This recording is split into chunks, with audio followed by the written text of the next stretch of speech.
ప్రభువు కన్నులు నీతిమంతుల మీదను ఆయన చెవులు వారి ప్రార్థనల వైపు ఉన్నవి. ఆయన కన్నులు ఎవరి వైపు ఉన్నవి అంటే నీతిమంతుల మీద. ఆయన చెవులు మలాకి గ్రంథంలో అనుకుంటా, యెహోవా యందు భయభక్తులు గలవారు ఇద్దరు మాట్లాడుకుంటే ఆయన చెవి యొక్కి ఆలకిస్తున్నాడంట. సో ఆయన ఎవరి ప్రార్థన వినటానికి సిద్ధంగా ఉన్నారంటే నీతిమంతుల ప్రార్థన. 145 కీర్తన భాగంలో ఉంటుంది. తనకు నిజముగా మొరపెట్టు వారందరికీ యెహోవా సమీపంగా ఉన్నాడు.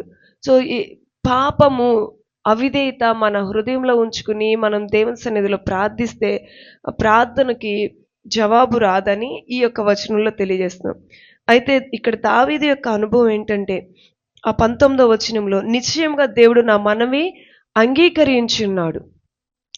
ముందు వచనంలోనేమో ఒకవేళ అవిధేయత నాలో ఉండి పాపమును నాలో పెట్టుకుని ప్రార్థిస్తే ప్రభు ఆలకించుడు. 19వ వచనంలోకి వచ్చేసరికి నిశ్చయంగా దేవుడు నా మనవి అంగీకరించున్నాడు. ఎందుకు అంగీకరించున్నాడు? ఎందుకు దావీదు భక్తుని ప్రార్థన విన్నాడంటే దావీదు తను చేసిన పాపాన్ని దేవుని సన్నిధిలో ఒప్పుకున్నాడు.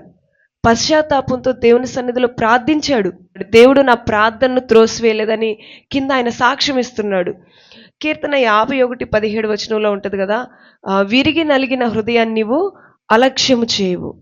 ఎప్పుడైతే మనం పశ్చాత్తాపంతో మనల్ని మనం తగ్గించుకుని దేవుని సన్నిధిలో ప్రార్థిస్తామో దేవుడు తప్పక మన ప్రార్థనని అంగీకరిస్తాడు. ఈరోజు మనల్ని మనం మన హృదయాన్ని పరిశీలన చేసుకున్నట్లయితే మన ప్రార్థనలు దేవుని సన్నిధికి చేరకుండా, లేకపోతే దేవుని యొద్ద నుండి మనకి సమాధానం రాకపోవడానికి మనలో ఉన్న అవిధేయత అడ్డు గోడవలే ఉన్నదా?